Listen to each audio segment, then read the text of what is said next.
For almost 20 years, I've been searching for evidence of one of the greatest miracles of the entire Bible, the miraculous parting of the Red Sea. Tim, the first question most people ask is, where's Mount Sinai? My first question as a geographer is, where was the sea that was parted and crossed? So what do you think the crossing site, where would that be? Well, for once, I'm going to follow the conventional argument here.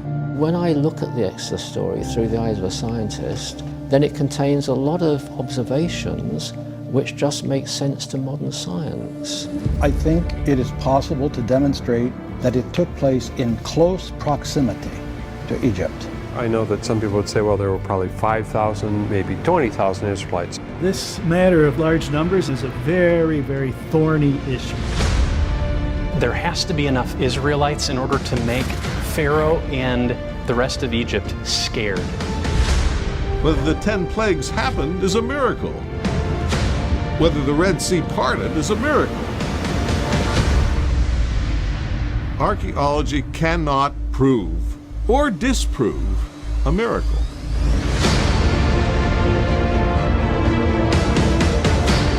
Make the sea small, put it close to Egypt, all of a sudden it calls into question the biblical text itself. And you cast their pursuers into the depths as a stone into mighty waters. Where were these ancient lakes and what is now all desert? And what sort of people could stand the strength of the wind that would part that depth of water? Nobody could stand and walk that land bridge in that sort of wind. It would be impossible. Why is it important to think about these things?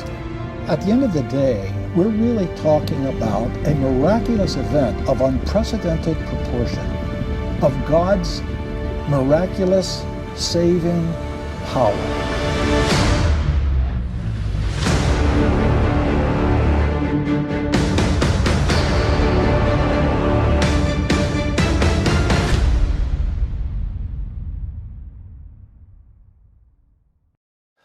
Hello, my name is Steve Law, and this is the April meeting of the TCCSA, coming to you live from my basement because of COVID-19 this month. And I work for Patterns of Evidence, and this is a company that has put out films on the Exodus in recent years. And we work out of St. Louis Park. Tim Mahoney is the filmmaker, and I've been working in this area for about 17 years now. And today I'm going to be talking about the Red Sea miracle and its importance and some of the different theories for where the Red Sea is and how it might have happened. And I'm going to be walking through that as we look at these slides, and I believe Ryan is going to be punching in on some of these with a full screen so you can see them, because I know you might not see them so great on the screen here.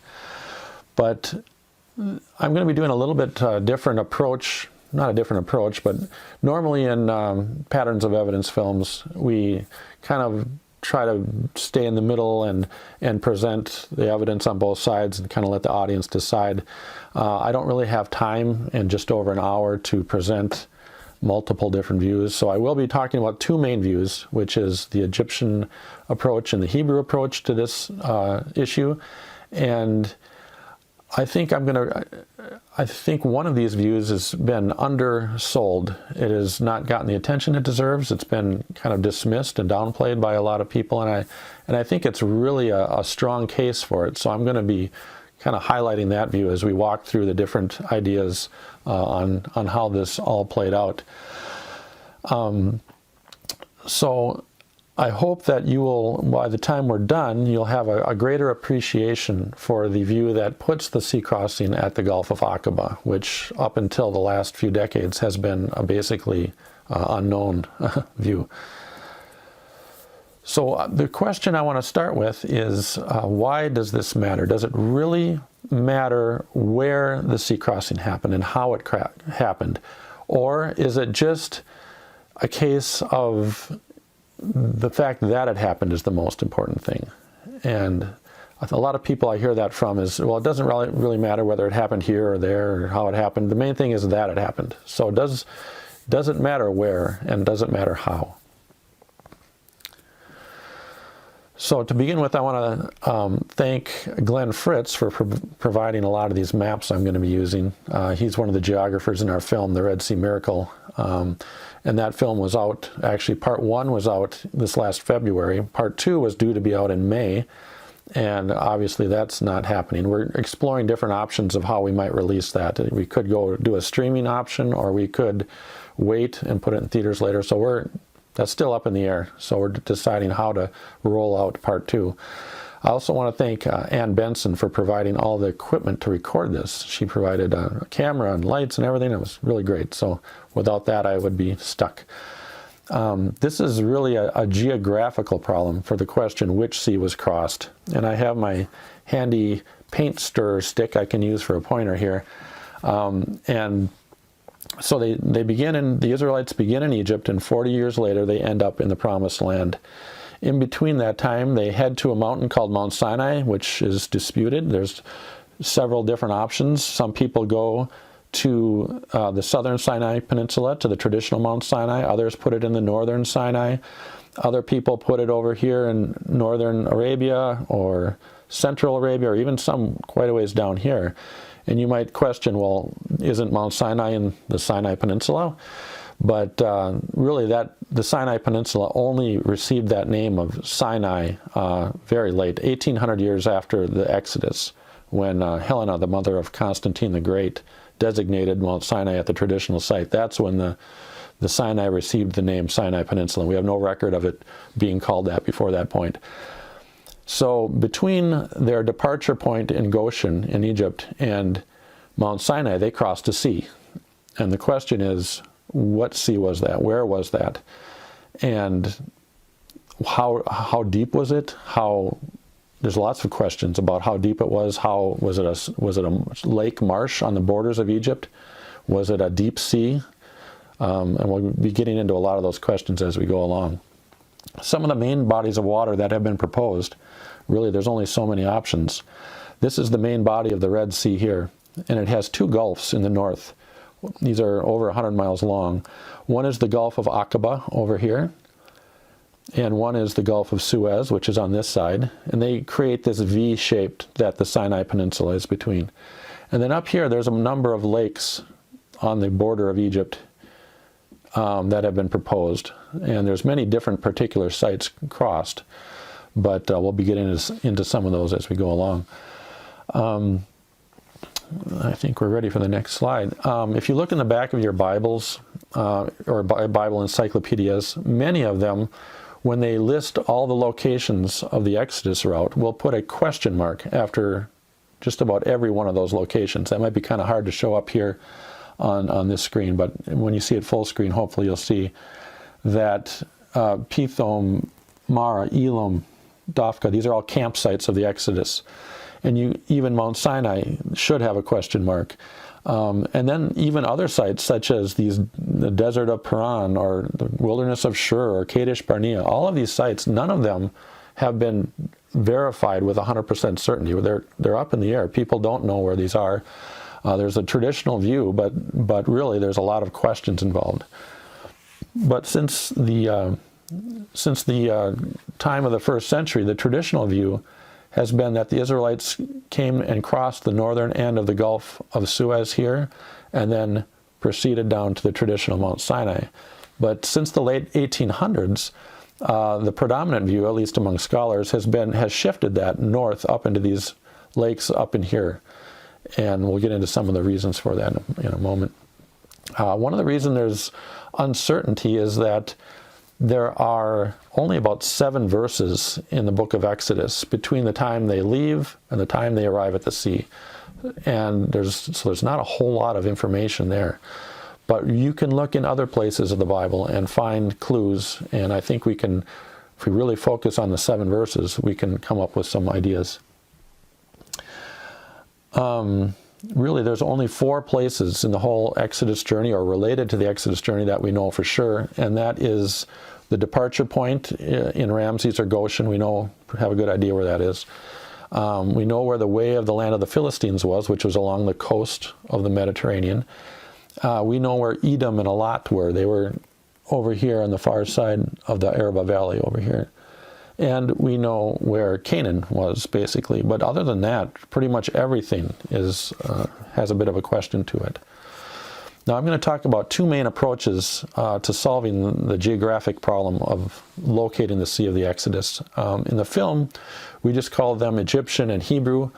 I think it would be nice to kind of flesh those out a little bit. I'll also be calling them the Hebrew narrative approach and the Egyptian toponym approach. And a toponym is just a technical word that means a place name. So the Bible has these place names in it. For instance, the first campsite was at Sukkoth. Well, that's a place name or a toponym. And the Egyptian view tends to have things that are ideas that pull everything close to Egypt. They have the Exodus on a small scale. If they see these toponyms, they give them typically Egyptian definitions. And they also have a more naturalistic view of the miracles involved, typically. So you end up with a smaller Exodus. And they also really focus on these toponyms. That's really, they almost to the exclusion of downplaying some of the other things in the account of them coming out of Egypt. The other view is the Hebrew approach, or the Hebrew narrative approach. I call it the narrative approach because they focus on the full narrative. They take into account the descriptions of the events along the way. They for instance, if the text describes a pillar of cloud and fire going before the Israelites, they see that as a literal pillar of cloud and fire going before them. And if it says they traveled day and night, that comes heavily into their thinking of how the route played out.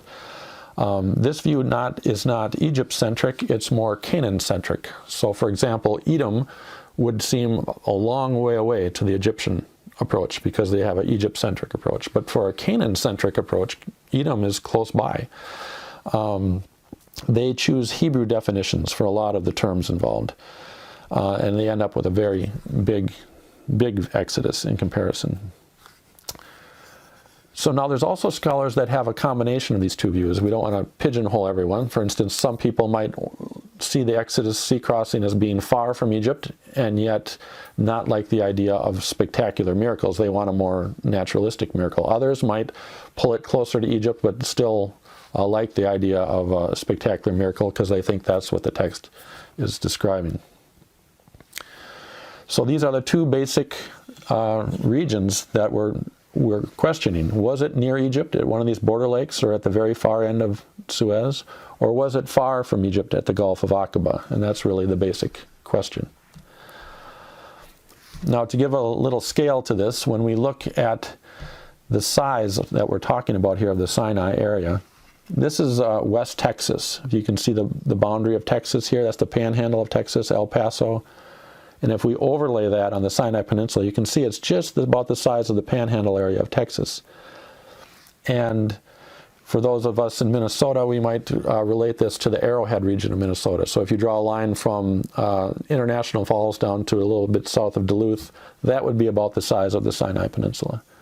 So it's a large area, but it's not immense. It's pretty manageable. One other point I could bring up is the depth involved. These lakes here on the border of Egypt, most of those are associated with the Nile Delta, so they're shallow. They're less than 10 feet deep. And the Gulf of Aqaba is immensely deep. It goes down, I believe, 5,000 feet in some places. It's part of the Rift Valley of Africa, so it's really deep.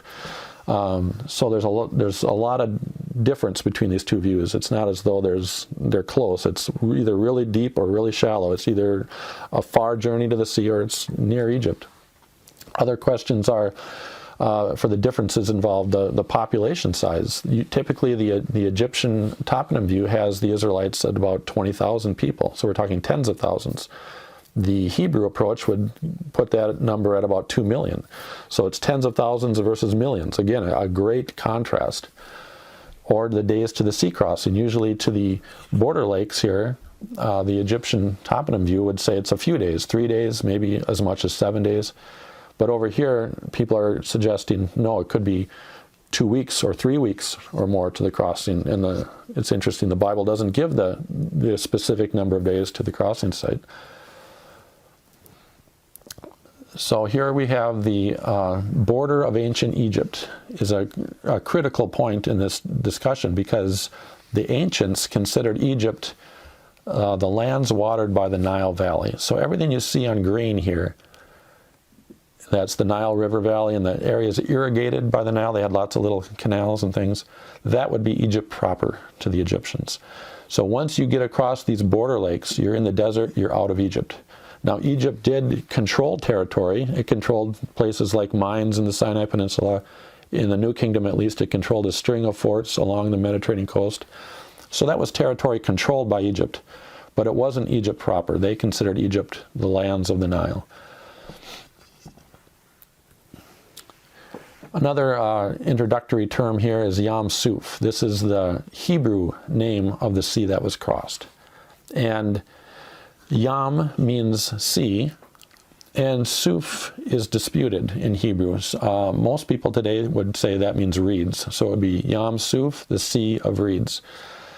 And this really has affected the movement of the sea from the Gulf of Suez, traditionally, since the last 1,500 years or more, bringing it up to those border lakes, the Sea of Reeds, because although there might be a few little coves with a few reeds in them on the Gulf of Suez or the Gulf of Aqaba, it's really not a reed sea.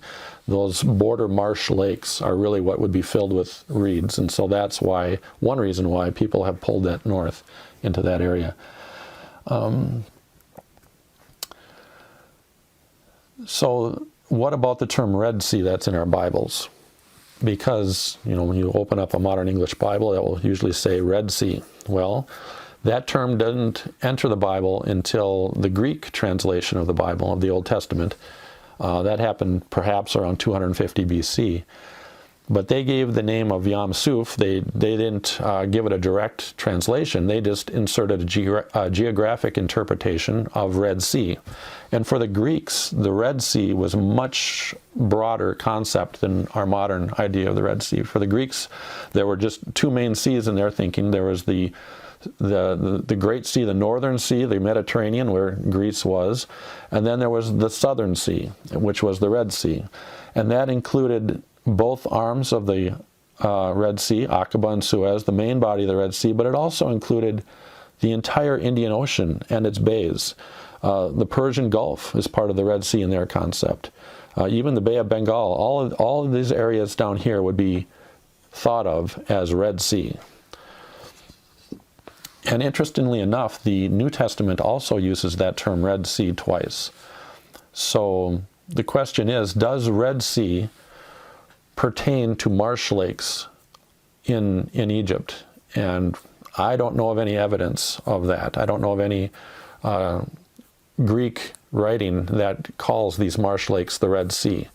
I think for them the Red Sea was the Southern Ocean in all of its bays. So in that sense, if it was at the Gulf of Aqaba, then the New Testament would not be wrong, because Aqaba is part of the Red Sea in the Greek understanding. However, if it's at a marsh lake, then you begin to question, is the New Testament, did they get it wrong in that sense? In our film, we had 6 steps for the Exodus journey, from their departure in Egypt and out to Mount Sinai, which is just off the screen here. Actually, this is a screen grab from the film. But these are the departure point, the direction, the desert, the detour to a dead end, and then the deep sea, where the sea crossing occurred. And this timing here is actually the Egyptian, more of an Egyptian toponym approach, because you have all these happening in just the first few days. One question related to when they started to get going. We're starting now with the departure point, or the departure. What were the conditions at the departure? Where did they depart from? One of the big questions is, how many Israelites were there?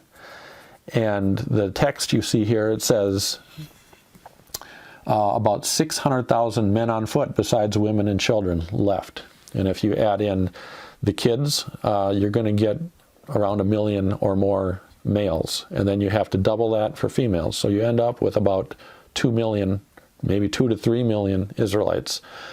And that is a huge number, and a lot of people have a problem with that number because they just can't conceive of that many people being involved, and they have some reasons to believe that. And it comes down to this term Aleph used. This is a Hebrew term, Aleph. It could be spelled either with a PH or an F. And when it says 600,000, the 1,000 is this word Aleph. So 600 Aleph, or 600,000. And the alternate view would be, well, does it really mean 1,000 in this case? Could it mean a chief, a clan, a unit? In other words, it'd be 600 units or 600 groups. And then they come up with, well, an average unit or squad might be, 6 to 10 men. And so you end up with about 20,000 Israelites total, and much smaller numbers, obviously. The ramifications of population are important because if there was 2 million, that really determines where the corridors of travel open to you would be. It determines how large a campsite needs to be. It has some ramifications for what kind of a sea crossing is possible. And one reason for taking that 600,000 as actually Aleph, meaning 1,000 rather than unit, is that in Avaris, where the place Ramses or Avaris, the place where the Israelites departed from, that had a population of perhaps 35,000 or more Semites at the time of the Exodus. So there, right alone, just that one settlement had more Israelites than the entire group in the Egyptian toponym approach. So we know there's at least 20 other Semitic settlements in the Nile Delta that haven't even been excavated yet. And so you add that to it, plus all the ones that are out in the fields shepherding their sheep and so forth, and it seems like just archaeologically that alone would indicate larger than 20,000 Israelites. Also, if you think of Lake Timsah, one of the proposed crossing sites in the Egyptian approach, that lake is about 2 miles across, and for 2 million people to camp there, you can see they would actually surround that lake. It would be, crossing through Timsah wouldn't make any sense for 2 million people. But if you're 20,000, then yeah, that might make sense. And that's one of the reasons why the Egyptian approach favors smaller numbers. Here's another big reason why I think the Aleph means 1,000, and it's the census taken of Israel. When you add up all the numbers from the 12 tribes, it comes to 603,550, and the numbers add up perfectly as though the thousands and 100 places were operating normally when you take Aleph as 1,000. But if you take it as units, you come up with 598 units for a total of 5,550 people, and that doesn't match the numbers we see in the text. So the question is, how is Moses doing his math? Here it seems like he's doing his math as we normally would, and here it just doesn't add up. So the blue column, once again, is the chart of what would be considered the Hebrew narrative approach, where the numbers are adding up normally, and there you have Aleph equaling 1,000, which is its normal meaning. And for instance, Reuben is 46 Aleph, or 46,500, not 46 groups equaling 500, as in the Egyptian view. So it's not just the census of the 12 tribes that add up correctly with Aleph as 1,000. When we look at the camp of Israel, Israel had a very organized camp where 3 tribes would camp on each side of the tabernacle, north, south, east, and west, and the tribe of Levi around the tabernacle. And when you add up each of these groups, these subgroups, those numbers are also adding up normally with Aleph as 1,000. And when you take the subtotals, for example, the South Camp subtotal, and add that to the others, the Bible does this explicitly in the text. It adds the 3 tribes to the subtotal, and then it adds the subtotals together, and once again it hits 603,550. So the question is, how is Moses doing his math that these all add up perfectly? And I've yet to see an explanation for how these numbers, there may be an explanation, but I've yet to see it, of how these numbers could be adding up that way, just perfectly as though Aleph equals 1,000. And interesting about the tribe of Levi, it gives some numbers for Levi after the main census, and one is 7,500, for example. Well, that would be 7 groups equaling 500 in the Egyptian view. And now all of a sudden their clans are 70 or 75 people, not 6 to 10, because for 7,500 to be 7 clans equaling 500, all of a sudden now you have a totally different scale for your what Aleph means.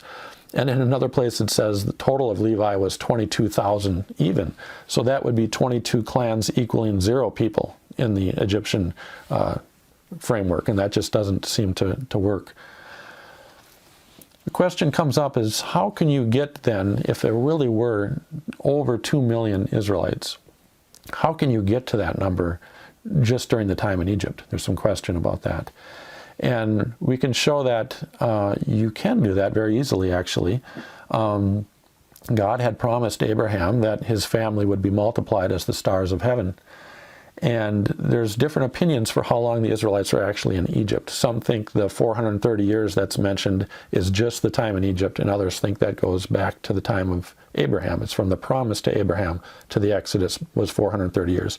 So even if you take the shortest time proposed for being in Egypt at 210 years, when Jacob came into the land, the Bible lists 70 of his offspring that came with him. And if you look at those names, they're all male names. Only 2 of those are females. And the question is, are those important, especially important women that were included in the list to bring it up to the number of 70, a significant number of 70. So regardless, there's 68 males there. Plus we know that his household had many, many more people. Even at the time of Abraham, when he went to rescue Lot, he had 318 men born in his household that went after them. And we know that the household of Abraham and Isaac and then Jacob was growing over time, and when he came back from Haran, he even added to that. So we know there was at least 70 family units potentially there at the beginning of the sojourn in Israel. And if you take a average for each generation, a center point of 23 1/3 years. So if they had just as many kids before the age 23 1/3 is after, and you average 3 males per generation, you can get 9 generations in 210 years. And if you multiply by 3 males, after 1 generation you'd have 210 males, then 630. And you see at first it doesn't seem to be growing that fast, but by the time you get to the 9th generation, you have over 1.3 million males. So that is not a outrageous growth rate. Yes, we don't see growth rates like that typically in the world, but God had promised Abraham to multiply his offspring like the stars of heaven, and after they came out of Egypt, that promise was fulfilled. He had done what he had promised. And three males per generation, or 6 kids per generation, is not, especially in ancient times. I think of my family just 100 years ago, that would have been a small, probably a smaller than average family. A lot of my ancestors, recent ancestors, had 10, 12, 15 kids. So that's not a hard thing to get to that many Israelites. So the question is, had the Bible calls them a great nation when they came out of Egypt, had Abraham's been promised, the promise to Abraham rather, had that been fulfilled? And the question is, would 10,000 males really have fulfilled that over more than 2 centuries? And we see mass groups of people in recent history here, where there's 4 million people that came to see John Paul II on World Youth Day. And here is a Rod Stewart concert, 3.5 million people on one beach for one event. The Kumbh Mela in India is the largest human gathering on earth, and it's a Hindu religious festival on the Ganges River. The numbers there, we're talking 120 to 200 million pilgrims coming over a 50-day period. And here you can see their camps that are spread out over miles. And on the single busiest day, 40 million people. And here we have people that are coming to the same place, the same area. There's certain activities that happen at certain times, so there's some coordination there. And it's 10 to 20 times the size of the Exodus. So it's not as though we haven't seen mass gatherings before. So then the departure point in Egypt, we know that the Bible stresses the fact that they left in an organized and hasty way.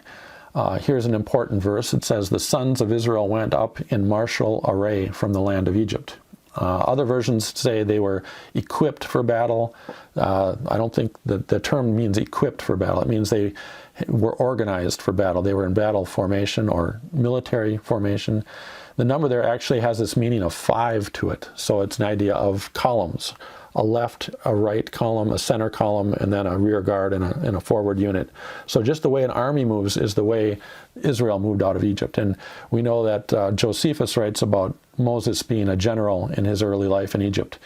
And certainly the New Testament talks about Moses being great in words and deeds. So he may well have been a general and could have organized that kind of a departure. And they left in haste. We know they ate the Passover with sandals on their feet, ready to go. Here's a couple other verses. It says, the Egyptians were urgent with the people to send them out of the land in haste, for they said, we shall be dead. And the bread was not leavened, because they were thrust out of Egypt and could not wait. So we have them leaving in haste. And then we know the departure point is, this might not show up well on your map, but the site of Avaris or Ramses. It was known as Avaris earlier in its history, Ramses later in its history, in the Goshen area near the Mediterranean. So now we're on to the next step, the second step, which is direction. I'm not going to spend as much time on this one. You can see it in our film. We have more time spent for this. But a couple main points is, one is that when they left, they went on a way that was not the way of the land of the Philistines. Now, the way of the Philistines is this yellow line. It was the main route out of Egypt along the coast. That's the way the armies went when they were attacking the Hittite kingdom and Syria. And there's really only 2 or 3 main routes out of Egypt. We have these roads on the map here, you can see.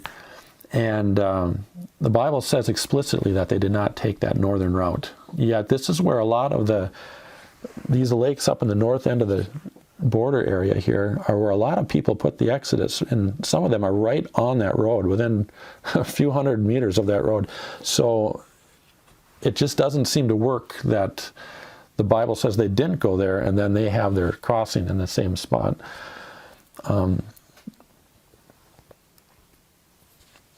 What the Bible does say is that they went on the way of the wilderness of Yam Suf. And ways in the Bible are named for their destination. So this is, you could either say the wilderness road to Yam Suf or the way toward the wilderness of Yam Suf. So one of the other main routes, a main caravan route that went east out of Egypt, is this yellow line that went above the 2 heads of the Red Sea, the 2 gulfs, from Suez to Aqaba. And that I think is the best candidate for the way of the wilderness of Yam Suf. One interesting thing is that they ended up going on a detour eventually, and they still ended up at Yam Suf. So this shows that Yam Suf is a large body of water, not a small lake. The next step is desert. Desert is, we chose the name desert because all of our steps start with a D, but as we'll see, that might not be the best name for it. The definition of the word in the Bible for wilderness is midbar, and that doesn't always mean a desert. No doubt some of the lands the Israelites crossed were dry desert areas, but not necessarily all of them.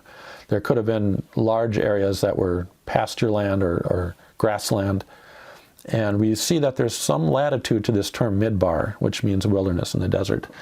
And here's one example that when Joseph went to find his brothers and they threw him into the well, Reuben says not to shed his blood, but to throw him in this pit in the wilderness where they're at.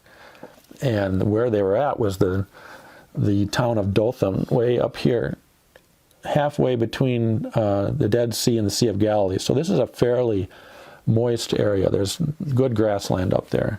So he's basically saying that they were in a wilderness, or they were in the middle of nowhere. In other words, there was no towns around, no support for people. They were, just open, empty land. But it doesn't necessarily mean a desert. And there are some indications that the Sinai region had wetter periods in the past, and certainly during the time of the Exodus there appears to be a slightly, be one of those wetter periods. There is also an indication that a substantial wilderness was crossed before the sea crossing. We know that Pharaoh, when he talked about the Israelites, said that the people of Israel are wandering in the land, the wilderness has shut them in. So there's an idea that before the sea crossing, they are in a wilderness, and it's a wilderness large enough where they could be lost, and rough enough that it could shut them in. Another indication might be this verse in Judges that says, when Israel came from Egypt, Israel went through the wilderness to the Red Sea and came to Kadesh. So that would also perhaps indicate that there was a substantial sea crossed before the sea crossing. So the question becomes, well, which wilderness was it? In the Egyptian toponym view, the wilderness crossed the only sandy place between these border lakes, at least the northern ones, and their departure point is this little sandy patch here of desert area, but it's only about, you could cross it in about 12 miles. And when you think of the group of Israelites, obviously if there was over 2 million Israelites, they would have stretched from one end of that desert to the other. So the idea of becoming lost in that wilderness doesn't quite fit. It doesn't really fit as a substantial place where that shut them in. It's relatively flat. Of course, the whole Nile Delta is completely flat. The other option is if they're going to Aqaba, they could have crossed the Sinai Peninsula to get there, which would be the wilderness. And this is 150 miles from the north end of Suez here to the north end of Aqaba over here. So 150 miles is not immense. It's not, like we're looking at Africa here, or South America. It's 150 miles, which you could drive across in 2 hours. You could walk across it certainly in 2 weeks or a week to 2 weeks. Now, God commanded Moses to make a list of the camps in Numbers 33, the book of Numbers. And he listed there out the camps, and they're listed on the wall here, and just on the edge, you can't see, but Mount Sinai, I believe, is Camp 11. And so it was 3 camps to the sea crossing. Camp 1 of Sukkoth, Camp 2 of Etham, and Camp 3 was at the sea, at Yam Suf. And the Bible doesn't give a specific number of days to the crossing, but some people postulate that, well, because it's 3 camps to the crossing, then it's a travel and a camp at night, and a travel and a camp at night, and a travel and a camp at night. So they say, 3 camps, 3 days to the sea crossing. But, as we'll see in a bit here, that's not quite that simple. And to really know which of those wildernesses is the right one, you have to know, A, how many days was it to the sea crossing, and B, how much distance could they cover per day, the rate. Now, when we look at ancient records, we see that an average day of travel is generally around 20 miles a day. And there's a range of 18 to 22 miles. There's been studies done on this. And when the ancients recorded a day's travel, depending on obviously the terrain and so forth, that they're talking about 20 miles a day, and that's normal travel conditions, not necessarily pushing the pace or grazing sheep, but just a normal traveling pace. Armies could probably go a little bit slower because they had gear, siege machinery and so forth. They had to bring supplies. But armies, we have one example, I believe Alexander the Great, his army at one point went 45 miles in a day, but that was with great purpose, under great need. We think about the Oregon Trail. There it was average of about 15 miles a day, but they were going over mountain ranges and rivers and in covered wagons. Many of them had lots of possessions with them, chests and things. And actually another route to Oregon was opened up by the Hudson Bay Company from York Factory to Hudson Bay. It was longer, but it was quicker. It was 2,600 miles, and they did it in 100 days. So that was 26 miles a day average because it was through easier terrain. And just to give you an idea of the limits of human capabilities, they have these ultra marathon races, and some of them they supply the rest stops every so often with food and drink. Others you have to carry it on your back, and a lot of them there's maybe 20 miles between stations. So you can see here there's a Sahara race, and they have, you can see all the people with packs and water bottles strapped to them. And when we look at the records covered for a 24-hour period, we see the record for men is 188 miles in one day, and for women 162 miles in one day. And the 100-mile record is just over 11 hours. So we're not talking anything like that for the Exodus journey, but it's not even half of that, not even 1/4 of that distance would be a rate that I think could be achieved. And it's nowhere near what humans are capable. Obviously, the Israelites were not trained distance runners, but they were fit. And so the idea that they could only go very short distances is questionable. Another question comes up, what about the sheep? Would the sheep have slowed them down? Some have said, well, maybe they could only go 6 miles a day because you have to feed the sheep. Well, these are Awasi sheep. They're a Middle Eastern sheep, and they are an ancient breed that originated in the Syria area. And we know that today in Israel, that's the type of sheep that are common. And they're a fat-tailed sheep that is uniquely adapted to the desert environments. They have special ways of cooling their skin with an air layer between their skin and their fur. They can get all the moisture they need just from eating plants at many times of the year. And so they would be uniquely adapted to traveling long distances, just eating as they go, but not necessarily having to graze. And remember, the Exodus was not them grazing their sheep. They had a destination and they were driving to it. We have accounts from the British Agricultural Department of Bedouin flocks in Iraq actually being herded, Awasi sheep being herded to their market, where they averaged 22 miles a day over several days. So we have documentation of that. Another question is, well, what about the kids? The kids are going to slow you down. Well, this is a mural from Beni Hassan. You can see here a group of Semitic travelers coming to Egypt, and they have their equipment with them. But if you zoom in on one of the donkeys, you can see 2 kids that are packed up on the donkey. And then we read in the book of Exodus that when Moses took his wife and sons on his way to Egypt, he had them ride on a donkey, and he went back to the land of Egypt. So the ancient people knew how to travel. The kids didn't slow them down. They packed them up with everything else. And then a final challenge might be, well, what about the water? This is a very dry section, at least today it's extremely dry. And it's sandstone, it doesn't retain water long, even if the water did fall.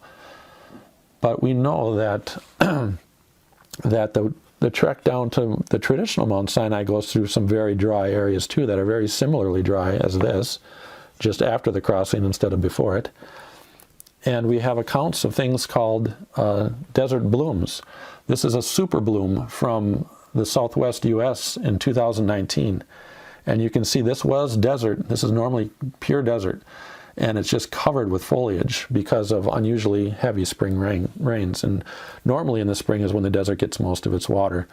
And this is the area in Southern California.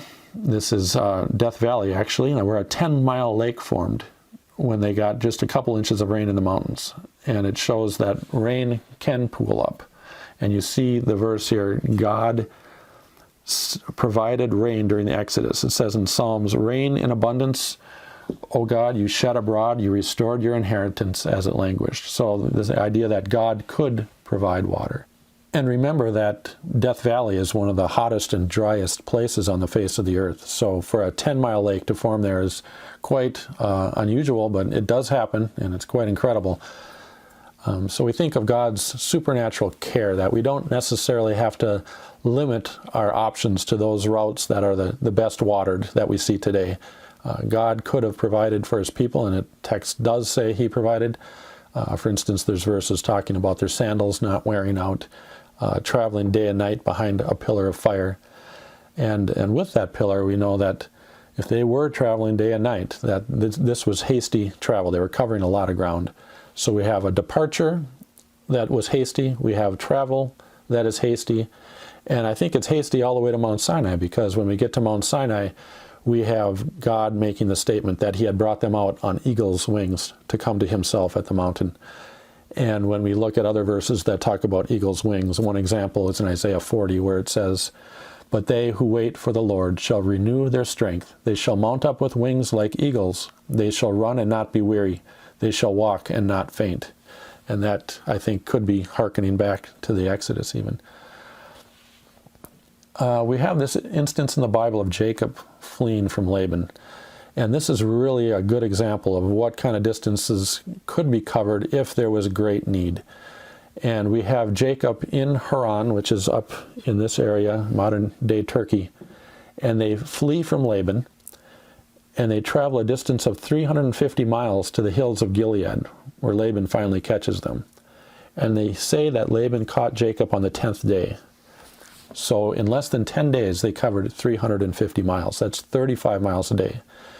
And this was kind of a mini Exodus, a pre-Exodus. You see some of these themes repeated in the Bible, like women at the well or going down to Egypt. Well, here's another one. Jacob fleeing, whose name is Israel, fleeing from a tyrant.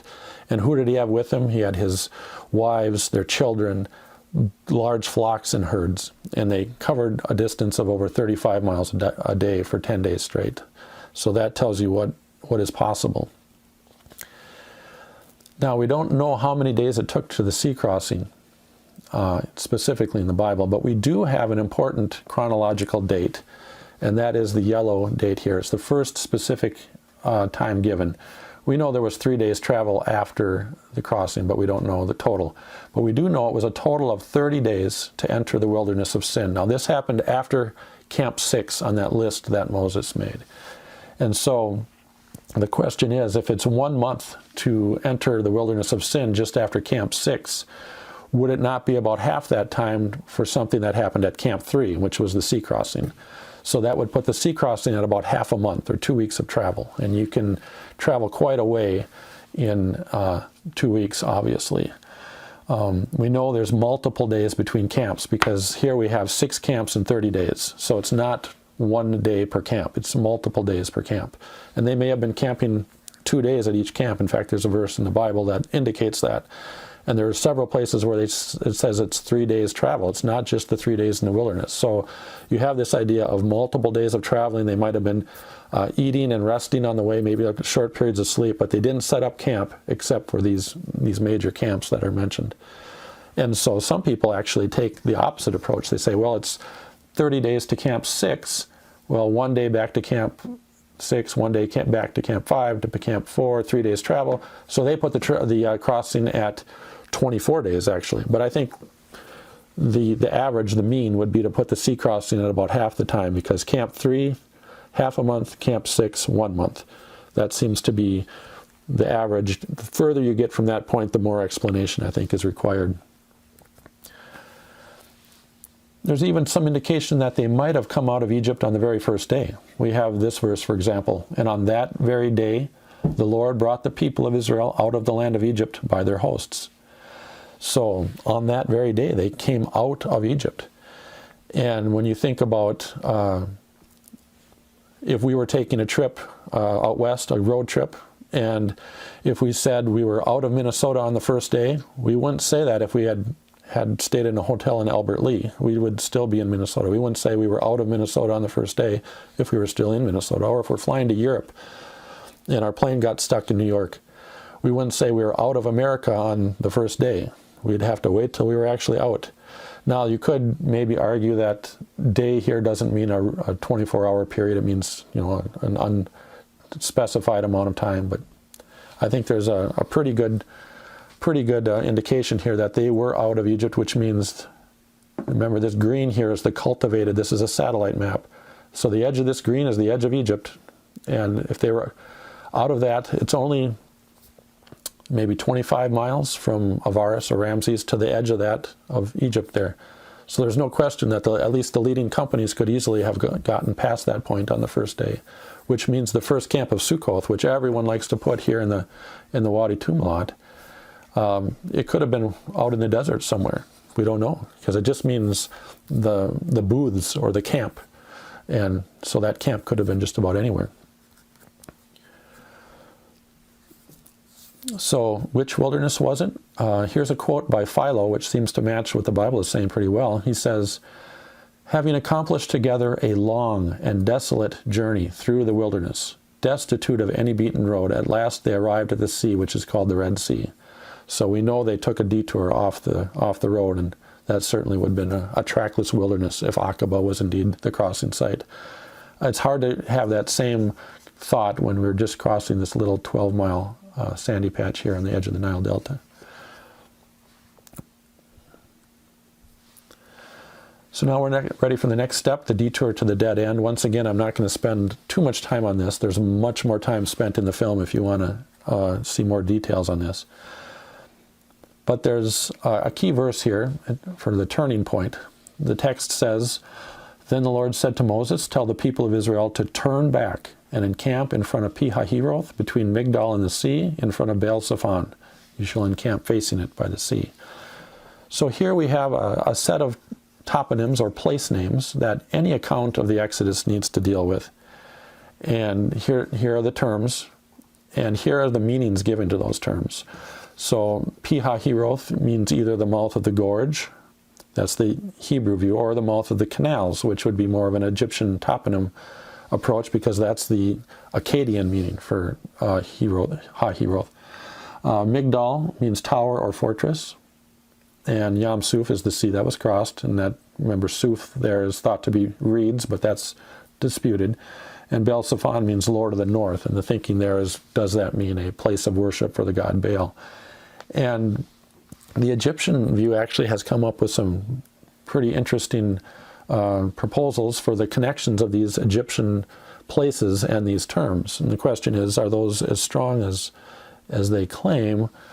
When we look at the Hebrew approach, there was only one way that led from that main road that went from the Gulf of Suez to the Gulf of Aqaba, which we think is the way of the wilderness of Yam Suf. There was only one route through the mountains that led to the sea, and that's this place called the Wadi Watir. And it's a cavernous, narrow canyon with high mountains on every side that leads to this enormous beach on the sea. And it's really an interesting, distinct feature. And we have this quote, we know that Pharaoh quoting Pharaoh from the Bible, he says, they're wandering in the wilderness, that are shut in. And we have this quote from Josephus that says, "Now when the Egyptians had overtaken the Hebrews, they also seized on the passages by which they imagined the Hebrews might fly, shutting them up between inaccessible precipices and the sea, for there was on each side a ridge of mountains that terminated at the sea, which were impassable by reason of their roughness and obstructed their flight." So, we can't count on everything that Josephus writes as being perfectly accurate, but here his description seems to match that of Pharaoh's pretty well. And remember that at the border lakes, most of those are on the Nile Delta, and it's completely flat. There's no mountains of any kind. Hard to see how the wilderness would shut them in. The Nuweiba Beach here is also very unique. It's about 8 square miles. Plenty of room for millions of Israelites to camp. And if you look at the entire coastline here, you see it kind of sticks out like a sore thumb, this Nuweiba Beach. It's about halfway down the Gulf. Now, we don't know for sure that a crossing might have happened at Nuweiba Beach, but it just seems to be something that's lining up rather well. It's off the main road of Midian, and it's the only way through the mountains to the sea. So it seems tailor-made. Another interesting comment is Pi-hahiroth could mean the mouth of the gorges. And here you see the mouth of Wadi Watir, the gorges coming out onto the beach. And when you think of the pillar of fire in the account has the pillar of fire going from before the Israelites back behind them to separate the Egyptians and the Israelites all night. And at all the other crossing sites, you wonder, well, how could a pillar do that? Maybe if it made a curved wall miles wide, it could do that, but a pillar would seem hard to separate an army from millions of Israelites. But here you have this unique feature where the gorges come out onto the beach, where a pillar could easily block this canyon and keep the Egyptians away from the Israelites. It's a very interesting, unique feature. Now, as I said, the Egyptian toponym approach has a lot of places fitting those four terms, such as Migdal and Pi-Hahiroth. They have an actual tower named after Seti I, called Migdal on an Egyptian inscription. They have Pi-Hahiroth as mouth of the canals. Well, we know there was a canal system up here that was included in their defensive forts and so forth that kept Asiatics out of Egypt, or controlled their passage anyway. And some of these toponyms, however, are dependent on a New Kingdom exodus. For example, we know there was this line of forts along here, and most of those perhaps were a New Kingdom reality that weren't there in the earlier Middle Kingdom, when the exodus, we think, might have happened in an earlier period. Another problem is this Migdal here. This is Bala Lake. This is one of the northern lakes that are proposed as a sea crossing. And the Israelites, they have camping here and then crossing the Bala Lake near this canal. But the Bible says that the Israelites were to camp between Migdal and the sea. So you'd expect that Migdal should be behind them and the sea in front of them. But in this setup here, Migdal is not behind them. In fact, it's miles and miles away on a completely different body of water. They're not between Migdal and the sea. And so it doesn't really fit the history in some cases. For example, Baal Zephon here, there was a temple here, but it wasn't known to existed until long after the New Kingdom even. So it doesn't fit history, it doesn't fit the logistics of how the Bible describes, such as between Migdal and the sea. It just doesn't isn't quite as strong as advertised, I think. Another interesting point is the Nile Delta is actually building out. This shaded green here today is the Lake Manzala area. Some people have proposed a crossing through that. But the edge of the delta, the coastline here, is actually about 25 miles further out now than it was at the time of the Exodus, and perhaps even more. So the maps in your Bibles that show a modern coastline and then just stick names on it, those aren't right, because the Nile Delta was not nearly as extensive as it was, or is much more extensive today than it was back at the time of the Exodus. And so the question is, did some of these border lakes even exist? For example, the Bitter Lakes is a popular spot. And if we go to this slide, we can see the Bitter Lakes here. There's some evidence that might not have even existed at the time of the Exodus, because Greek explorers that went in this area just described a desert land there. They don't describe a big lake. We know at the time the Suez Canal was built, this was dry. It was a dry salt pan, maybe marshy. At times when the Nile had very high floods, maybe some of the water could have gotten into there. But it only became a lake when the Suez Canal connected to it, and billions of gallons of seawater flowed into it, and it took months and months to fill it up. And we have accounts of that happening. So it may be that some of these lakes didn't even exist. And then the fact that some people, propose here, some here, some here, some here, some here. Each one puts a Migdal at their location because the Bible demands it. They're supposed to camp between Migdal and the sea. So the influence of Egyptology, that it has to be near Egypt, is called into question because the different sites proposed along the border of Egypt each employ a different set of toponyms. And so that really calls into question the strength of the claim that these toponyms are so clear that they demand a near Egypt crossing location for Yam Suf. Here's one more point, the death cry of the Israelites. At the sea crossing, the Israelites cry out to Moses, "Is it because there are no graves in Egypt that you have taken us away to die in a wilderness? What have you done in bringing us out of Egypt?" So from this verse, we see two key points. They're in a wilderness, they're out of Egypt. Neither of those would have been the situation at, for example, the northern border lakes like Bala Lake. They would have been right on the main highway in Egypt. They would have been in a grassland, in a reed-filled area. They weren't out in the middle of nowhere. They weren't. They were still in Egypt there. They were not out of Egypt. But that fits perfectly over here at Aqaba. You know, you're heavily mountainous. No cities that we know of. There was just nothing there. I should mention too, there's 2 other sites proposed for a crossing at Aqaba. Some have proposed this site down here at the south end. It's also extremely deep. And others that if people want a shallow water crossing, some have proposed through a swampy area at the far north end of Aqaba. We'll get to some of those ideas in a bit. Okay, on to the next step, the deep sea. This is the final step. This is kind of where the rubber hits the road. Some people might protest right out of the gate, well, was it really a deep sea? Was it actually deep? And here are some verses and some of the terms that have been used for the description of the sea crossing. Strength, deep, mighty, deeps, mighty depths, great depths, roaring. For example, in the Song of the Sea, it says, they went down, the Egyptians went down into the depths like a stone. And this word deep here, it means the same as the abyss. So it means very deep. And it has to be large enough to drown the entire Egyptian army.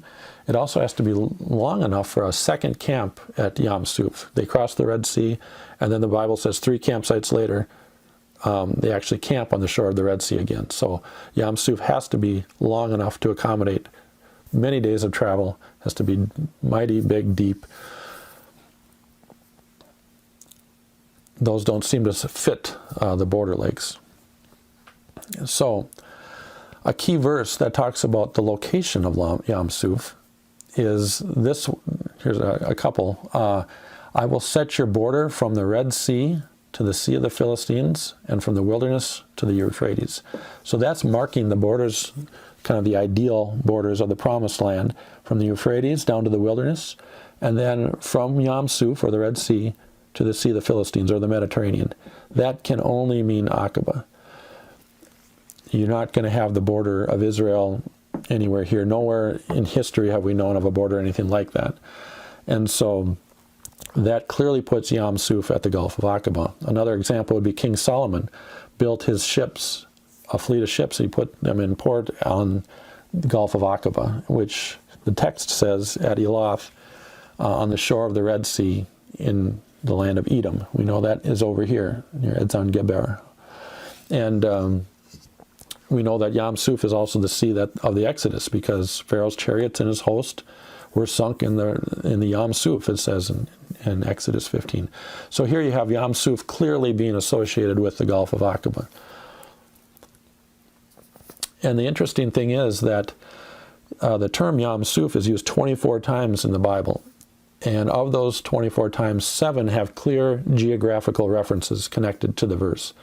And in every one of those 7, it's talking about places like Canaan, which is green here, and Edom, which we know had to be east of Canaan, and places in Edom. And we just saw the one about the border of the Promised Land and Solomon having his ships here.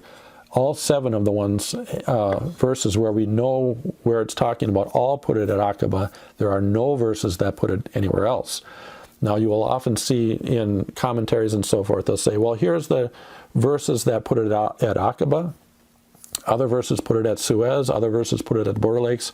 But then when you look at those verses carefully, the ones that are claimed for Suez or the border lakes, there's nothing in those verses that tell you where it is. Those are just based on the assumption of, oh, if it's talking about the sea crossing, then it must be over here. So it's kind of circular reasoning that they're using to get those lists. So they sidestep this issue, those in the Egyptian toponym view, by either saying, well, everything was Yam Suf, or by shifting places further west toward Egypt to make it fit better with a border lakes crossing. Here's one example of a shifting toponym, and this has to do with the wilderness of Shur. Now, if you're in Aqaba, you're going to put the wilderness of Shur over here somewhere, but the Egyptian view, you can see most maps, you can check in the back of your Bible, it says here, wilderness of Shur, right up against Egypt. And the reason that's done is because their sea crossing is on the border lakes, and it says after they cross the sea, they entered the wilderness of Shur. So if you have a sea crossing here, you need a Shur here. If you have a sea crossing over here, you need a Shur over here. And that's the issue that's in play here. And it's not just the wilderness of Shur. You know, all the terms associated with the Exodus have this same issue, that whether you're talking places like Edom or Midian or Paran or the wilderness of Sin, Yam Suf, or the location of Mount Sinai, if you're over here with your crossing place, then that suggests these places are in the Sinai. But if this is your crossing in Aqaba, then these places have to be associated over here. So it just depends on which view you have, where you put these places. The question is which set of locations, is it here or there, best fits what's in the Bible. And this issue of Shur is typically brought up as kind of a trump card to say, well, it has to be, the sea crossing has to be right near Egypt because that's where the wilderness of Shur is. But is the wilderness of Shur really there? Shur means wall. So those in the Egyptian toponym view will say, oh, we know there's a place called the Walls of the Ruler, which is a defensive system of forts and canals and things that are along the northeast delta, where the sea crossing location would be. So the wilderness of Shur being associated, that seems to make sense in that view. Glenn Fritz, on the other hand, says that Moses, when he's talking about toponyms, is using very big, large-scale locations. He's out in the wilderness. For example, at the sea crossing, it says between Migdal and the sea. He would say, well, Migdal is the mountains here, and they're camping between Migdal and the sea. So between the towering mountains and the sea would be his explanation. So Shur he puts as this wall of mountains, which was the edge of the land of Edom, that rise out of the Arabah Valley, which goes from the Dead Sea down to Aqaba here. And that this wall of mountains is the Shur, the wall being spoken of, and the wilderness of Shur would be associated with that over here. And this verse is often brought up to say, well, no, Shur must be right adjacent to Egypt, because the verse says, they, who is the sons of Ishmael, settled from Havilah to Shur, which is opposite, or Panaim, Egypt, in the direction of Assyria.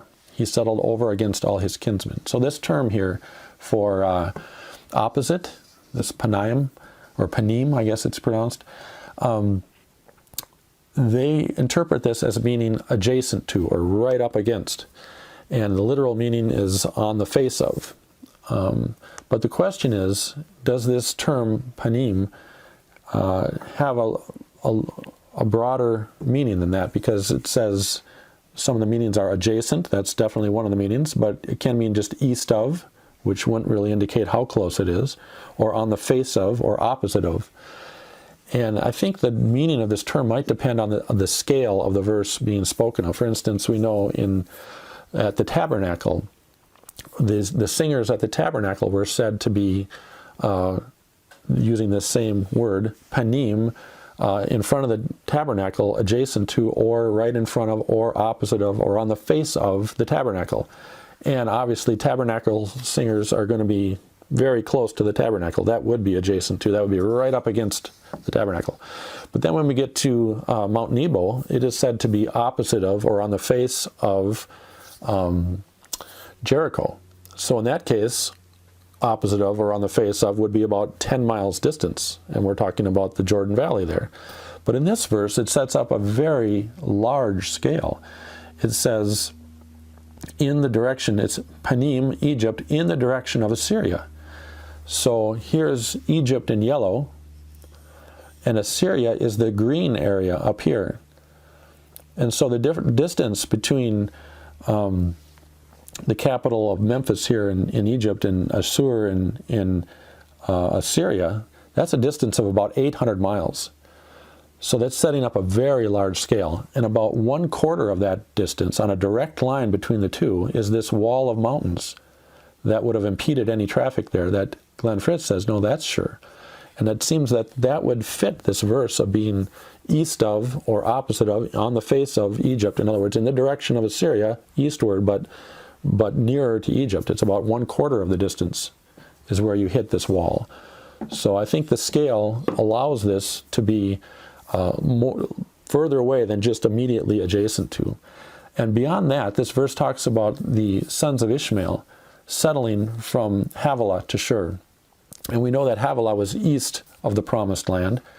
And Ishmael is actually associated with Midian. And we know that Abraham sent all of his sons east of Isaac to the east country, east of Canaan. And if we look at a map, Canaan is here in the green. This area is east of Canaan, but the Sinai Peninsula is west of Canaan. So all that fits for Midian being over here, that fits for Ishmael being over here. So he's settled from Havilah to Shur, both of which need to be east of Canaan. So Shur in this verse actually fits Aqaba better than the border lakes. Other people bring up David and Solomon. Once again, their military activity was in Canaan. It wasn't way over here, 150 miles away on the border of Egypt. There's talk of Hagar traveling on the way to Shur with Ishmael. They say, well, she's going back to Egypt. Well, was she? We don't know that for sure. Would an Egyptian slave necessarily be going back to Egypt? And we know that Ishmael ended up settling over here, not over by Egypt.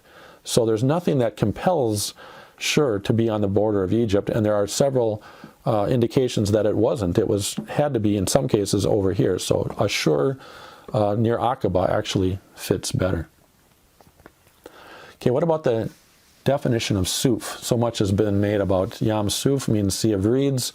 That must mean these border marsh lakes that were filled with reeds. But does Suf really mean reeds? When we look at the family of Suf-like words in the Bible, and I'm no Bible or no Hebrew expert, but I just looked at the Strongs here. This is from Glenn Fritz actually, but if you just look in the Strongs, you can find it for yourself. These are the Strong's numbers for these Hebrew terms. And normally in Hebrew, the name of a noun is taken from a root verb. And so there's a close association there. But the thing that complicates matters is that that's not always the case. Sometimes you can have a word where you don't really see the obvious connection between the meaning of the root verb and the word that actually comes from it. So we have to delve in a little deeper to see how Suf is used in the Bible, because the root verb here is associated with the word end, coming to an end, a termination, a limit. And so the question is, what does Suf mean? Now, Suf in the Bible normally is used just as in the term Yam Suf. That's 24 times. That's where it's given the word definition red in most Bibles. We know that's not a direct translation. That's a geographic interpretation. So these red columns here, red lines, are the Red Sea verses. And then we have this green, which is where it's interpreted as reeds. And that only happens 4 times in the Bible, where Suf is used on its own as a noun apart from Yam Suf or Red Sea. So those are really the key verses to determine the meaning of Suf. All these other black lines here are all Suf-related words that aren't Suf itself. There's Sof and Sufa and Safa and the verb Suf. So the question is, what does Suf mean in these 4 places where it's used on its own apart from Yam Suf? And when we look in the Bible, the key one is where Moses is put into the Suf of the Nile. It's used twice here. And people say, well, Moses' mother put the child in a basket and placed it among the reeds or the Suf by the riverbank. And they say there, Suf must mean reeds. And here again, she saw the basket among the reeds and sent her servant woman to get it. That's the Egyptian princess. Now, the interesting thing is, the basket itself was not made of reeds. There's a different word there. It's made of bulrushes, and using this term. And so the basket was made of reeds or papyrus, and yet it was put in the Suf, which is a different word, by the riverbank. And this seems to fit the idea of end very well. It's the end of the water, the edge of the water, on the riverbank. And so it could go either way there. I mean, there could have been reeds there, but the word itself doesn't necessarily need to have a vegetation meaning. It could be she made the basket out of bulrushes or papyrus and put it at the edge or the end of the water, on the riverbank. Another example is Jonah at the bottom of the sea. Jonah is said to, when he was thrown overboard and sank into the depths of the sea, it says when he's near the bottom of the sea, he says a prayer actually while in the belly of the fish that says, "The waters closed in over me to take my life, the deep surrounded me, weeds or suf were wrapped around my head." So the question is, does suf there mean weeds? Some people would say, well, it means in this case obviously seaweed related to weeds or reeds. And the question is, does that really have to mean reeds? Because when you look at the Mediterranean Sea, I was kind of surprised when I looked this up. The average depth of the Mediterranean is around 4,900 feet, so it's an exceedingly deep sea. The maximum depth is over 17,000 feet deep. And this fits the verse that says that he was in the deeps, where it says the deep surrounded me here. That word is the same as the word for abyss. It's the same word used in creation. It's a very deep body of water. And so if he's in the Mediterranean, all he'd have to be is in the average depth to be at, over 4,000 feet deep. The problem is seaweed does not grow in the deeps. It only grows in the shallows. It only grows in the first 30 or 40 feet of the ocean, where it's shallow, depending on how much light gets through. But you don't find seaweed in the depths. That's actually the last place this is what the deeps look like. You would not expect to find any kind of vegetation down there. And if it's thousands of feet deep, it's completely dark and there's no seaweed. And so seaweed doesn't actually fit this verse at all. It does fit the idea, though, of the end or the bottom of the sea. Once again, that suf-related meaning of end or termination or limit, boundary. And we know that for the boundary of the promised land, that Yam Suf, Sea of the End, would fit very well there as well. So it seems to be a strong case that Yam Suf doesn't have to mean Sea of Reeds. It could very well mean Sea of the End. But of course, the greatest thing we're looking at is where it is, not necessarily what it means. And we know that of the times the Bible references Yam Suf, every time there's a geographic meaning, it's always Aqaba. And so what is the crossing like at Nueva Beach? It's actually very deep, but we'll get into that here in a second. It's 9.6 miles across from the current Egyptian side to the current Saudi Arabia side. And we know that in the middle it gets actually very deep. You see these two very deep areas north and south, but the unique thing is here, although it gets deep in the middle, there's a unique saddle that forms here that has a very gentle slope. The issue for a lot of people, though, is at the middle. By the time you get to the middle, it's 850 meters deep. And that, of course, is beyond explanation for anything but the power of God to split a body of water like that. But the reality is, if the water was removed, we have a crossing point here where you could walk it, because the slopes are very gentle. This is one of the normal Aqaba sections where you have a steep drop off here, another steep drop off here, and then a very steep climb to the other side. This is very gradual. The average slope here is less than 12%, or about 7 degrees. And there are a few slightly steeper sections, but they're certainly no different than the type of terrain they had already traveled on to get to the Gulf. The problem is, of course, this 850 meter deep middle. Now the border lakes, those are all less than 10 feet deep. In fact, to get the wind set-down effect, where they have the naturalistic idea of wind blowing at 60 or 70 miles an hour for hours, that gradually pushes the water off of the lake bed so that the Israelites could cross. The limit on the depth of that happening is about 6 to 7 feet. Any deeper than that, and you can't really get the water to remove. And so the question is, was this a naturalistic miracle? Was this normal east wind blowing that caused a shallow sea to part? Or was it a tremendously deep crossing that destroyed Pharaoh's army? a lot of people have dismissed this idea, not only for the miracle aspect. Some people are okay with spectacular miracles, but still really are against this option of an Aqaba, the deep water Aqaba crossing. And that is because some of the sensational claims that have been made of chariot wheels and chariot parts and other things that have claimed to have been found at the bottom. Question is, have any of that been found? And I can't really speak to that because nothing has been brought up that can be examined or verified or looked at scientifically. So it remains a tantalizing possibility, but really I think the major point is that an Aqaba crossing, even at Nuweiba Beach, does not rely on finding evidence there, because even if we didn't find any of it, even if none of those finds had been verified, it wouldn't put this site at a disadvantage to any of the other sites, because nowhere else has any verified archaeological evidence either. And I find it curious, though, that this is the only place where people are looking. They're not really even looking for evidence that I know of in the Border Lakes area.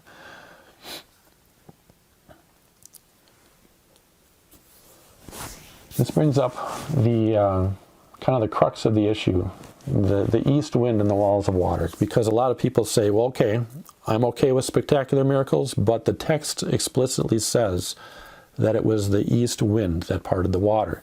It says, then Moses stretched out his hand over the sea, and the Lord drove the sea back by a strong east wind all night, and made the sea dry land, and the waters were divided. And that phrasing there of God using the east wind in this event causes them to say, well, if the east wind is what God used to do it, then we have to look for a body of water, such as this border lake here, that a east wind is capable of parting. And some people will say, the verses that make it a deep sea, those are all poetic verses, and so we can't really rely on those historically. But really, poetry can be used to communicate true history or false history, just like someone's narrative. A historical account can be false, it can be fiction, or it can be true. So there's really no distinction. The Bible often uses poetry right after a narrative section to say the exact same story. The one account will be in the history and one account will be in the poetry, and they're telling the same exact story. One is just in a poetic style, one is in a historical narrative style. So poetry doesn't really mean fiction or nonfiction, it's just a different way of telling about an account. But if you take a shallow water crossing, then it really seems to be setting up a contradiction between the verses that describe this as a deep and mighty sea. And then there's also the issue of walls of water. In Exodus 15, it says the waters were piled up and they stood up in a heap. And how do you get waters to stand up in a heap with just a normal east wind? That a wind set down doesn't really fit with that. And when you look at this verse, it says, then Moses stretched out his hand over the sea. And we know that God had given Moses his staff as an instrument to perform these miracles. And so if you say, well, it mentions the east wind, so it has to be an east wind explainable event, you could also apply that same thing to the staff. Do we have to look for a sea that only a staff is capable of splitting? And obviously, there's more going on here than just the staff or just the wind. The question is, was God in the wind? God working through the staff to perform a miracle that was beyond what would normally happen.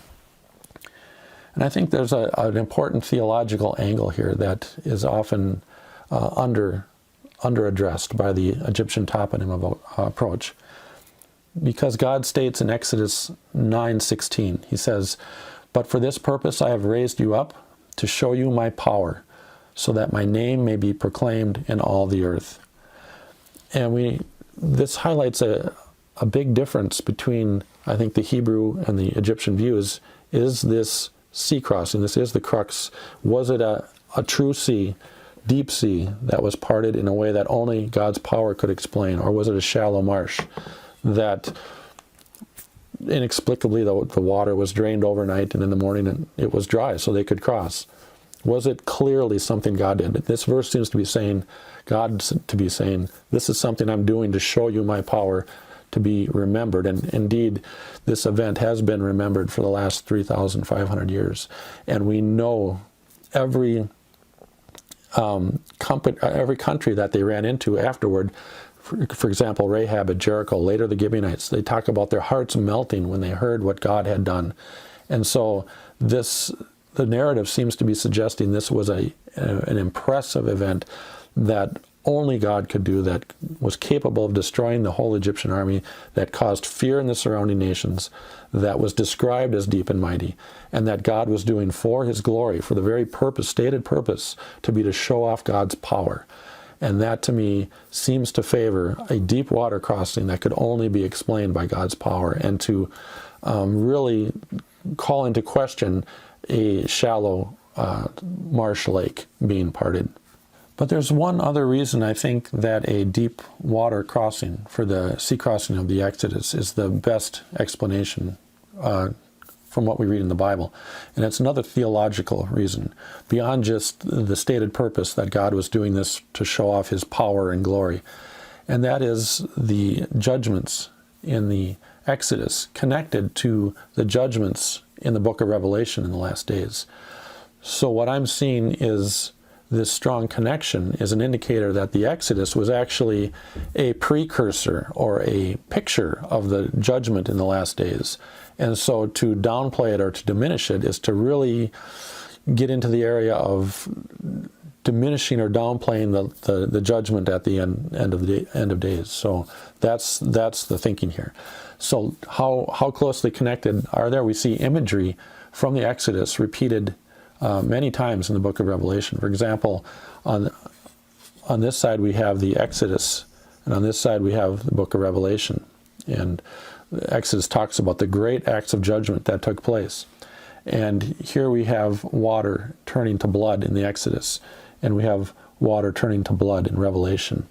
We have frogs in Exodus. We have frogs in Revelation. We have gnats and flies in Exodus, and in Revelation we have pestilence and wild beasts. And it's interesting, in the Jewish tradition, the fourth plague is actually not flies, it's actually wild beasts, is their thinking. And livestock being killed in Exodus, and we have famine in Revelation, and those two seem to be connected. We have boils breaking out into sores in Exodus. We have painful sores in the book of Revelation. We have very heavy hail and fire running down to the earth in Exodus. We have lightning and great hailstones in the book of Revelation. We have locusts in Exodus. We have locusts in Revelation. We have darkness, a darkness that could be felt in Exodus. We have the kingdom being plunged into darkness in Revelation. We have every firstborn dying in Exodus, and we have 4 angels who were released to kill 1/3 of mankind in Revelation. And so this last line about the killing of 1/3 of mankind and the death of the firstborn, the book of Psalms actually talking about this death of the firstborn says this in Psalm 78. It says, "He let loose on them his burning anger, wrath, indignation, and distress, a company of destroying angels." So there you get an idea of the scale and the immensity of the judgment poured out on Egypt. And also notice that some of these Revelation plagues are only done to those with the mark of the beast. And so we know in Exodus, only the Egyptians were affected in many of these plagues. And it's the same again in the book of Revelation, again establishing this connection. What about the sea crossing and Pharaoh? We're actually going to see Pharaoh connected to the devil in a very clear way, to the dragon, to the serpent. Did Pharaoh actually die in the sea crossing? Because we know in the book of Revelation, in the end, Satan is thrown into the lake of fire. Well, here we have in the Exodus, Pharaoh being thrown into the lake, so to speak, into the sea. And many scholars will say, well, no, Pharaoh was not destroyed in the sea crossing. And you see Hollywood movies with, Ramses there on the shore of the sea, surviving the sea crossing. But I think the Bible is clearly indicating, and in one place explicitly saying, that Pharaoh did die in the sea. Another side point is that after the sea crossing, Moses said, "Don't be afraid, because everyone you see, all these Egyptians you'll never see again. They're going to die." And of course, if Pharaoh had survived, that was the one they were most afraid of. That wouldn't have fit that idea. We see Pharaoh took the army with him. He was leading the army. And then it says in Exodus that all of the Egyptians who went into the midst of the sea were all of Pharaoh's chariots and horses and horsemen. So all went in, and then again at the end, after they were destroyed, none of them survived. So Pharaoh is personally leading the army. They all went in. None of them survived. Okay, then we have this verse. God says, I will receive glory by means of Pharaoh and all his army. And then again it repeats, when I have received glory through Pharaoh and his chariots and his horsemen. So here there's no indication of any kind of different judgment for the army than from Pharaoh. Like one is destroyed and the other just feels bad or something. They're lumped together here in the judgment that's about to happen. And there's more verses than this that talk about God is going to get glory over Pharaoh and his army. And then I think the kicker is what is given in Psalm 136. In Exodus 14, it says, the Lord threw them, that's the army, into the sea. And the word that's used there is na'ar, the Hebrew word. And so in the book of Psalms, it says, in Psalm 136, it says, but he, God, hurled Pharaoh and his army into the sea. And the word that's used there is also na'ar. So some will say, well, this na'ar just means shook off. It just means Pharaoh was shook off. It doesn't mean he was destroyed. But whatever happened to the army is what happened to Pharaoh. It's the same thing. And not only that, it's the same word used back here in the book of Exodus for what happened to the army. And I don't think that's a mistake, because this word na'ar, or shook off in Hebrew, it occurs in only 9 verses in the whole Bible. So it's not like this was a very common word. And the fact that the writer in Psalms uses that very word that's used in Exodus for what happened to the army seems to me to be very intentional, to say what happened to Pharaoh and what is exactly the same thing that happened to his army, and that means he was destroyed. And we read in the book of Ezekiel that Pharaoh is called the great dragon, Ezekiel 29. And then in the book of Revelation, it says, he seized the dragon, that ancient serpent, who is the devil and Satan, and bound him for 1,000 years. And then later, the devil who had deceived them was thrown into the lake of fire and sulfur. So again, we have this connection between Pharaoh and Satan. And we see here then Pharaoh is a type or a shadow of a Satan-like figure. And that goes all the way back to the garden, where the serpent was in the garden. And we see these types and shadows all through the Bible, ending with the serpent and the dragon being thrown into the lake of fire. So the judgments of Exodus are, like I said, a precursor. It's almost like Noah and the flood. It's also a precursor to the final judgment. And so to diminish or downplay these judgments and to say that it was just a shallow crossing through a small little lake on the border of Egypt, not many Israelites involved, not much distance crossed, all these things are diminished and downplayed. That seems to be, almost, when it's done for God's glory, it seems to be diminishing God's glory, perhaps, in that effect. So, to conclude, okay, I'm on this one. Okay, to conclude, this aspect of God's glory, I think, and these judgments being connected, that for these particular events of the Exodus, when they're ignored or downplayed by the Egyptian toponym approach, they will oftentimes claim that, oh no, we believe in these being great and grand events, and they are showing off the glory of God. But to do that, at the same time, they're saying that it was small numbers, small distances, short travel times, shallow depths, naturalistic explanations for the sea, and other limiting factors. It just doesn't seem to jibe. Oh, excuse me. And